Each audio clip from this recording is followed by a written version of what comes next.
Sí, muy buenos días. Yo soy el doctor Gersan Joseph, catedrático de Economía de la Universidad de Panamá, Facultad de Economía. El día de hoy estamos conversando sobre la situación de la trata transatlántica de esclavos,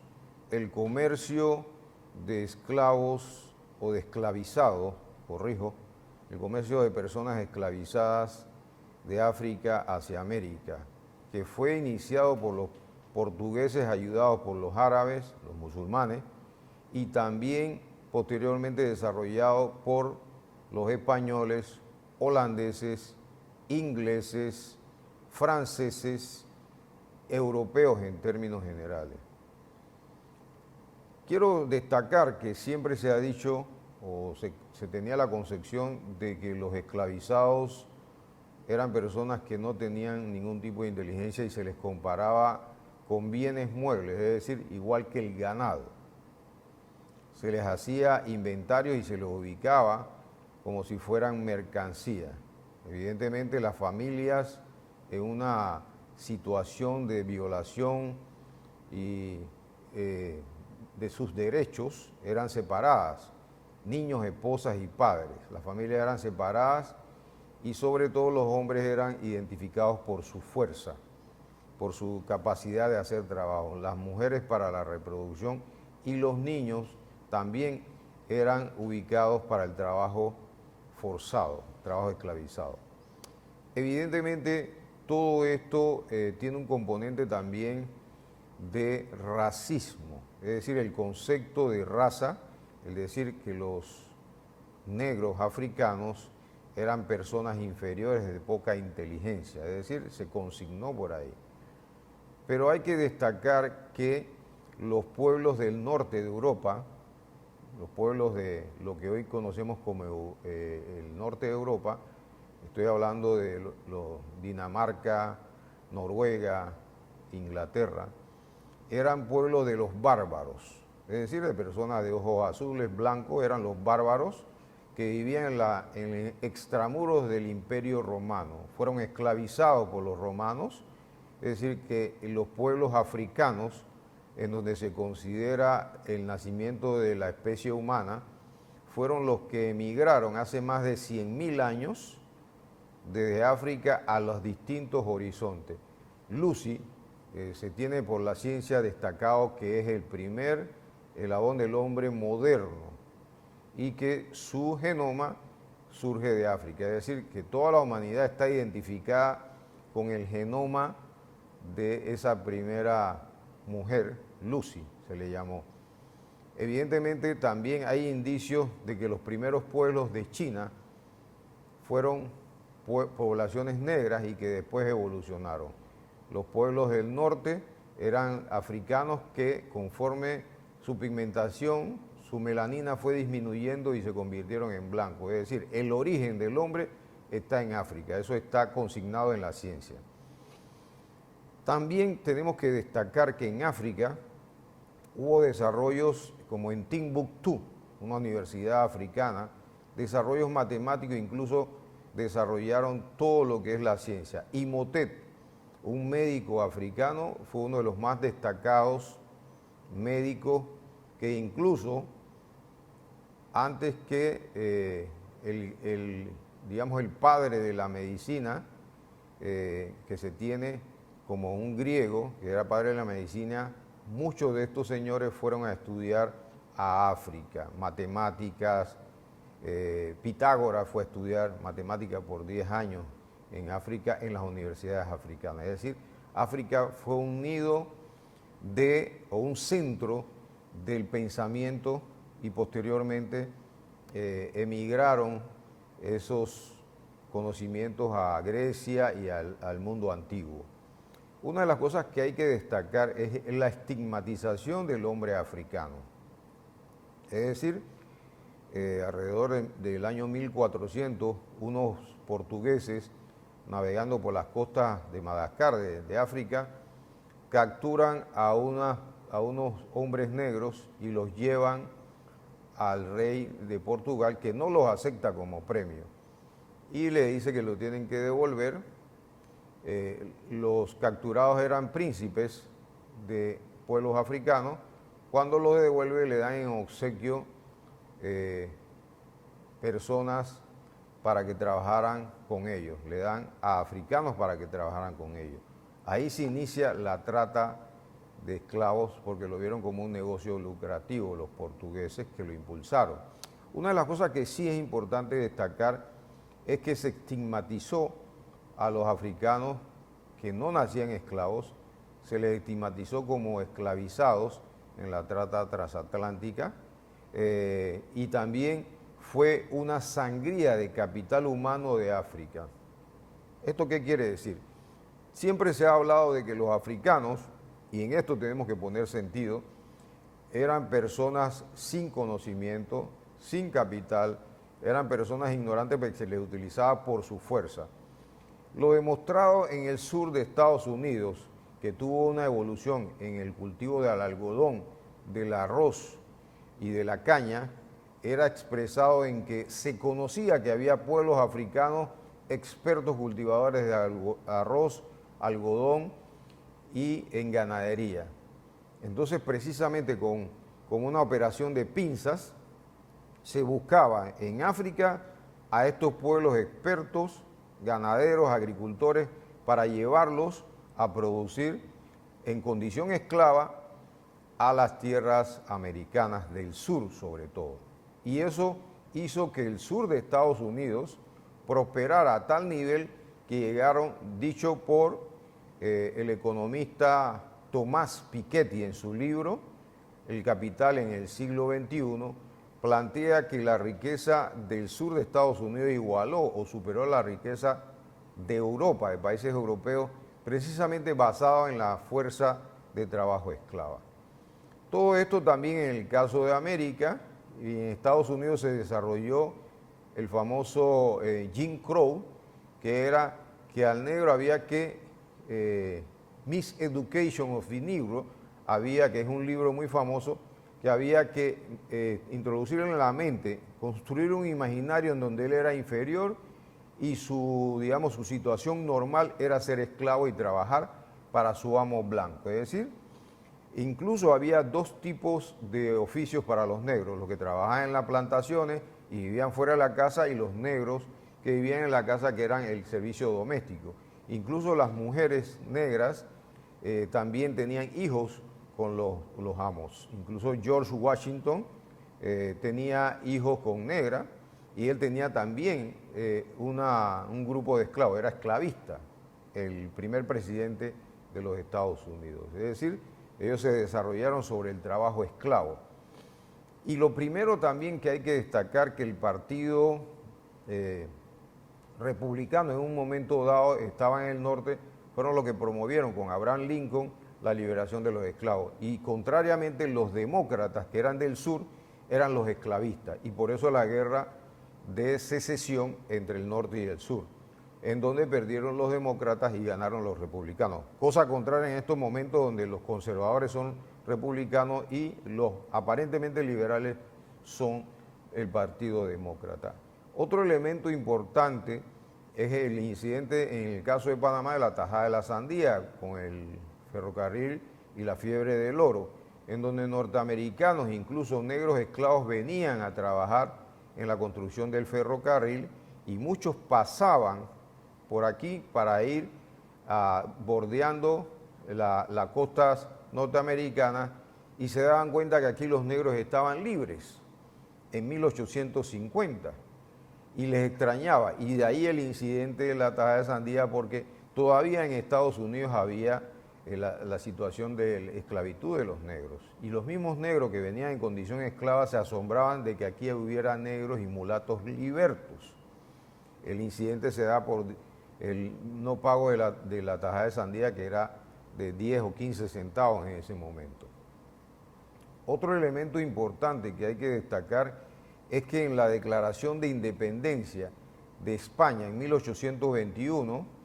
proclamada en la Villa de los Santos, en la proclamación de la independencia existía la consignación de que se liberaba a los esclavos. Eso fue avalado y muy destacado por Simón Bolívar, por ser una iniciativa de Panamá, que ya existía como nación antes de unirnos a Colombia. Es decir, Panamá fue la primera ciudad del Pacífico continental que se fundó en 1519. Es decir, nosotros tenemos una nación desde el mismo momento de la fundación de la ciudad de Panamá, primera ciudad continental del Pacífico. Otro elemento que es importante es la construcción, digamos, de las ciudades en la época colonial por Pedro Arias de Ávila. Siguió la estructura axial de norte a sur, de este a oeste. Fundado Nombre de Dios, la ciudad de en el Atlántico, la ciudad de Panamá en el Pacífico, luego Natá hacia el interior del país y luego Fonseca. Fonseca fue destruida, Nombre de Dios también, y Panamá. La única ciudad que ya tiene más de 500 años es Natá, o se acerca a su quinto centenario y está funcional. Era una ciudad, la Natá de los Caballeros, era una ciudad de esclavos que se mezclaban con los españoles, y usted ve que en Natá las personas son de tez oscura y tienen los ojos celeste y verde, entonces es una combinación. Otro elemento que es importante considerar: en 1804, la primera república negra, que fue Haití, el 1 de enero de 1804 se emancipó, dándole una derrota al ejército francés, porque en esos momentos los ingleses bloquearon a la flota francesa que venía a auxiliar y a sofocar la rebelión, y los ingleses bloquearon ese intento de los franceses, porque los franceses estaban apoyando a los norteamericanos, a la colonia de Estados Unidos, que quería independizarse de la colonia de Inglaterra. Así que esa fue la factura que le pasaron a los franceses. Sin embargo, Haití colaboró en la independencia latinoamericana con Bolívar, ofreciéndole soldados y armas, pero posteriormente fue castigada por más o menos casi 100 años a pagar más de 150 millones de dólares oro para saldar su deuda. Por eso se explica la situación actual de postración por esa extracción de riqueza de Haití por más de 100 años y la condición de pauperización y la economía más pobre de América Latina en estos momentos. En el caso de Panamá, es importante destacar que es uno de los lugares que tiene más población negra entre Brasil,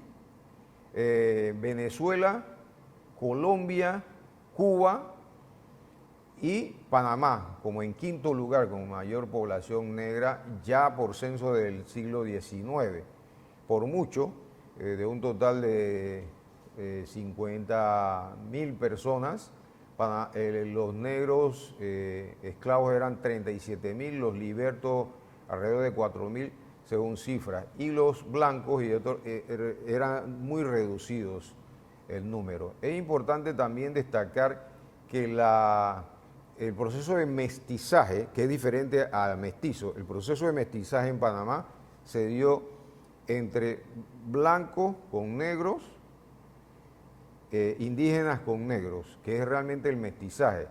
Los blancos con negros el resultado serían los mulatos, que por el derecho evidente nacían libres, y los negros con indígenas serían los zambos, o lo que nosotros conocemos como culís, que le llamamos culizo o zambos. Entonces también había una clasificación española de distintos grados. Una de las cosas, de los aspectos más importantes, es que en el caso de Panamá ha habido cierto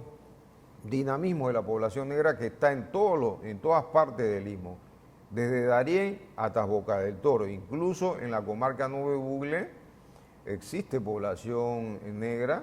en la provincia de Chiriquí, sobre todo Alange, Puerto Armuelles, en Boca del Toro, en Almirante, Changuinola, Guavito, y en la provincia de Veragua, sobre todo en la costa, en Soná, ¿no?, en Montijo, y los negros que vinieron de Montijo venían de las minas de explotación y en un momento se escaparon hacia la costa y se ubicaron en Montijo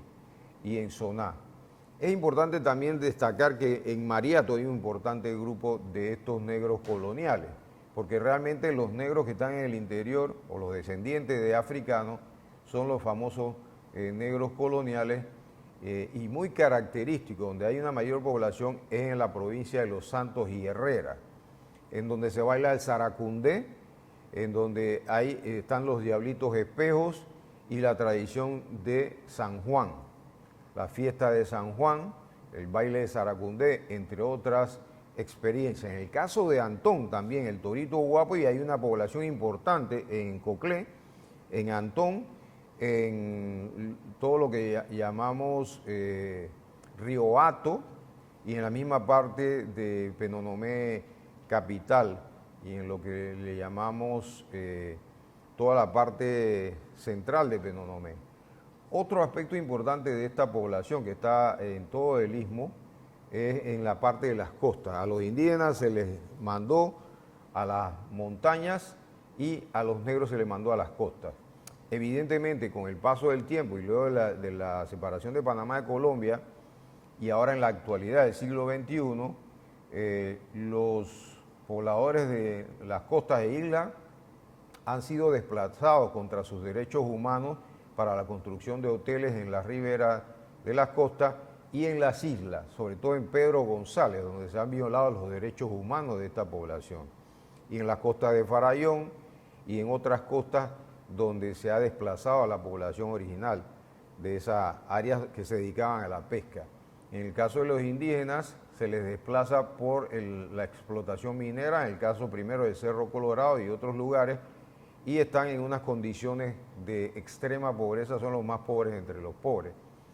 Otro elemento que es importante destacar es el tema de la cultura. La presencia negra está con el golpe del tambor,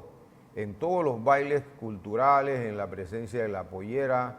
en la presencia del congo, que es, digamos, la expresión más africana de los ancestros de los africanos que fueron cimarrones. El cimarronaje es la rebelión ante la esclavitud y el cimarronaje se expresa en Panamá, sobre todo en el imaginario, en la construcción del imaginario, en las luchas libertarias, con Bayano, Antón Mandinga y Felipillo. Bayano se concentró en Chepo, que hizo un foco de resistencia, y en Portobelo estuvieron los quilombos o los palenques, en esa tierra de Colón. Otro punto importante de presencia negra es Chorrera, y hay un continuum desde Chepo hasta el interior que va a todo lo que es Aguadulce, Penonomé, como he mencionado, Veraguas, incluso llega hasta Chiriquí en Puerto Armuelles.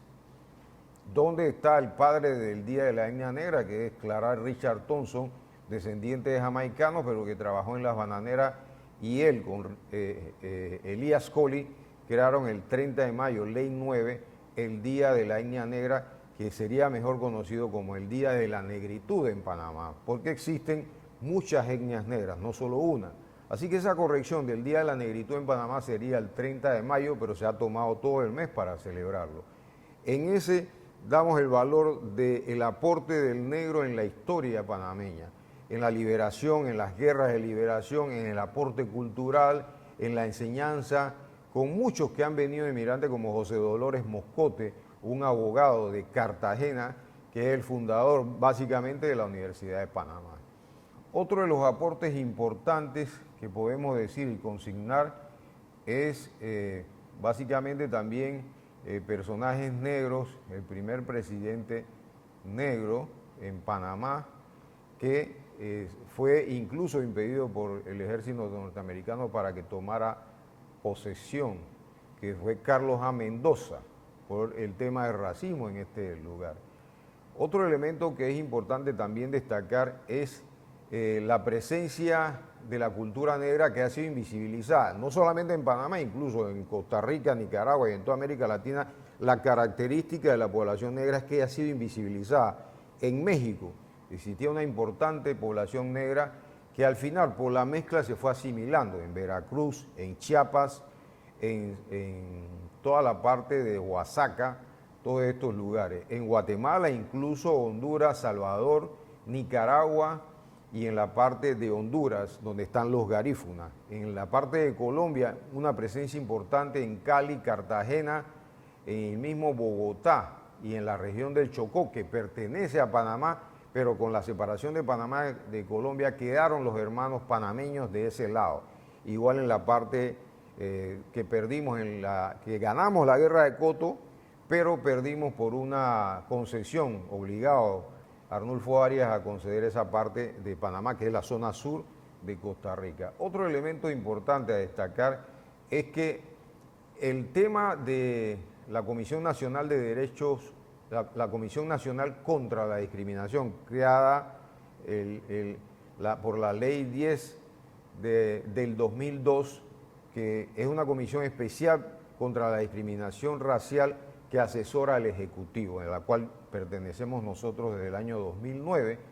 y que dicta medidas para evitar el perfilamiento racial, que es una percepción de prejuicio que usualmente va por personas o por autoridades en personas de tez oscura que se presume supuestamente maleantes. La ley, la policía detiene a jóvenes por su aspecto y por su forma de vestir y por el área donde vive, porque hay un perfilamiento, hay un prejuicio racial, hay prejuicios y estereotipos que afectan a jóvenes que son jóvenes estudiantes y que al final, por ser negros, existe un prejuicio de tipo racial discriminatorio que afecta a todos estos jóvenes. Nosotros nos hemos pronunciado, organizaciones como la Coordinadora Nacional de Organizaciones Negras, la Secretaría Nacional de los Afropanameños y en un inicio la Secretaría Ejecutiva del Consejo Nacional de la Etnia Negra, que presidí en el año 2008 al 2009. Entonces, el censo del 2010 también fue un punto importante porque después de 70 años se incorporó la autoidentificación de la población negra para desarrollar políticas públicas dirigidas a identificar las condiciones de esta población, pero aparte de eso había una invisibilización absurda y prejuiciosa al haber desaparecido del censo a este importante grupo humano que supera en nuestras estimaciones el 60% de la población. Actualmente, según las estimaciones de la encuesta de hogares, está alrededor de un 29% en esas estimaciones de la encuesta de hogares para el censo de 2022. Quiero cerrar señalando de que se necesitan políticas que introduzcan en los textos escolares y que se enseñe en la historia el aporte de las poblaciones afropanameñas, de los ciudadanos panameños negros, que son descendientes de los africanos que vinieron aquí en condición de esclavitud y que son pueblos históricamente vulnerados. Las poblaciones negras, las poblaciones indígenas, son pueblos históricamente vulnerados y no poblaciones vulnerables. Porque cuando se habla de poblaciones vulnerables, que los organismos internacionales señalan eso, se concita como si fuera que por ser indígenas y negros, ellos son personas que no son capaces de marcar su destino. Entonces la corrección idiomática que nosotros queremos introducir es que no son poblaciones vulnerables, son poblaciones históricamente vulneradas por la trata transatlántica, el esclavismo, la explotación colonial y el saqueo de las riquezas y de la identidad, que fueron molidos como la caña de azúcar y se les sacó el fruto de su trabajo, y es una deuda histórica que tiene la humanidad, que tienen los pueblos europeos por la explotación de África, que si el desarrollo se hubiera dado normalmente, si la intervención del colonialismo, el sur fuera desarrollado y el norte subdesarrollado. Si el desarrollo de los pueblos africanos fuera como se dio normalmente sin la intervención de los países europeos, hoy África sería una potencia porque es el lugar del origen del ser humano y aparte de eso un gran continente de riqueza que fuera, digamos, utilizada para mejorar la calidad de vida de todos sus habitantes. Muchas gracias, saludos.